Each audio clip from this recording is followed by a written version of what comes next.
আমার বাড়ির মতন যাদের রাতে ডিনারের পরে কিছু না কিছু মিষ্টি খেতেই হয় তাদের জন্য কিন্তু আজকের রেসিপিটা একটা পারফেক্ট রেসিপি। আজকে বানিয়েছি সাবুর পায়েস। শুনতে মনে হচ্ছে যে সাবুর আবার পায়েস কীরকম, কিন্তু বন্ধুরা এই পায়েসটা খুবই খেতে টেস্টি হয়। এর জন্য আমি কিছুটা সাবু আধা ঘন্টা মতন আগে ভিজিয়ে রেখেছি। এবার নিয়ে নিয়েছি একটু ঘি, তাতে দিয়ে দিলাম দুটো তেজপাতা, দিয়ে ভিজিয়ে রাখা সাবুটা দিয়ে আমি একটু নাড়াচাড়া করে একটু ভেজে নেব। নমস্কার বন্ধুরা, ল্যাডিলো স্পুনের রান্নাঘরে সবাইকে স্বাগত জানাচ্ছি। আমাদের রেসিপিগুলো পছন্দ হলে সাবস্ক্রাইব করুন চ্যানেলটা, আর ভালো লাগলে পুরোটা রান্না দেখুন, দেখার পরে একটা কমেন্টস করুন, আর নিচে থাকা বেল আইকনটাকে ক্লিক করে দিন পরবর্তী রান্নার নোটিফিকেশান পাওয়ার জন্য। এবার সাবুটা আমি কিছুক্ষণ নাড়াচাড়া করে ভেজে নিচ্ছি। এর জন্য কিন্তু বড় সাবুটা ব্যবহার করলে বেশি ভালো হয়, যদিও আমি ছোট নয় একটু মাঝারি সাইজের সাবু ব্যবহার করেছি।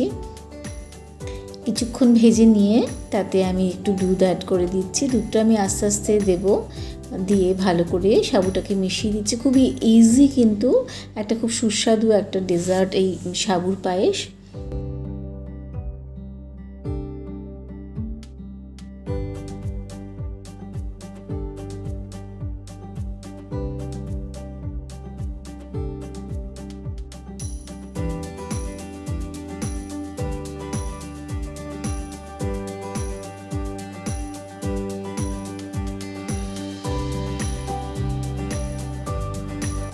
ভালো করে নেড়ে নেড়ে এটাকে মিশিয়ে দিচ্ছি সাবুটাকে। এবার অ্যাড করে দিচ্ছি 3-4 চামচ পাউডার দুধ, দিয়ে খুব ভালো করে মিশিয়ে দেবো।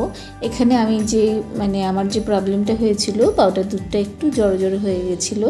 এক্ষেত্রে পাউডার দুধটা একটুখানি দুধ দিয়ে আলাদা করে গুলে নেবেন, নিয়ে এর সঙ্গে মিশিয়ে দেবেন।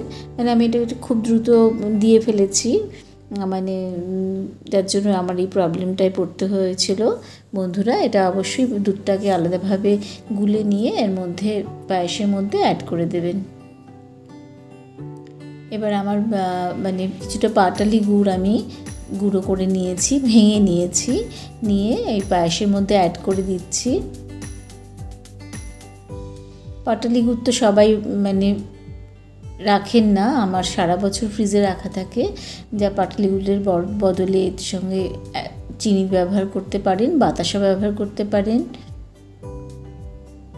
আর যদি খেজুর ব্যবহার করেন, মিষ্টির জন্য না, ড্রাই ফ্রুটস হিসাবে, তাহলে কিন্তু এই সময় রান্নার সময় এর মধ্যে খেজুরটাকে ছোট ছোট করে কেটে বীজটা বাদ দিয়ে পায়েসের মধ্যে দিয়ে দেবেন। বন্ধুরা, এটা খুব কিন্তু একটা উপকারী ডেজার্ট তৈরি হচ্ছে।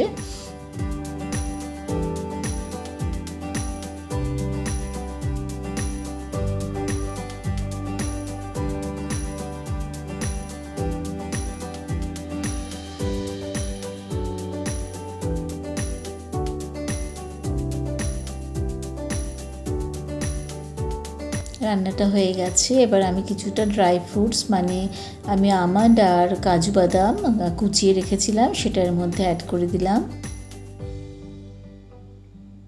দিয়ে সাবুটা আমি রান্না হওয়া অবধি জিনিসটা করব, এবং একটু ঘন করে নিচ্ছি দুধটাকে। কমপ্লিট হয়ে গেছে রান্নাটা।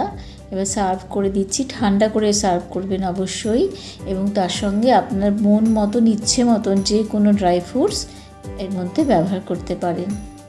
তৈরি হয়ে গেছে দারুণ স্বাদের একটা ডেজার্ট সাবুর পায়েস। বন্ধুরা, একদিন ট্রাই করে দেখুন, আমার মনে হয় সবারই খুব ভালো লাগবে। আশা করছি দেখা হচ্ছে নেক্সট কোনো রান্নাতে।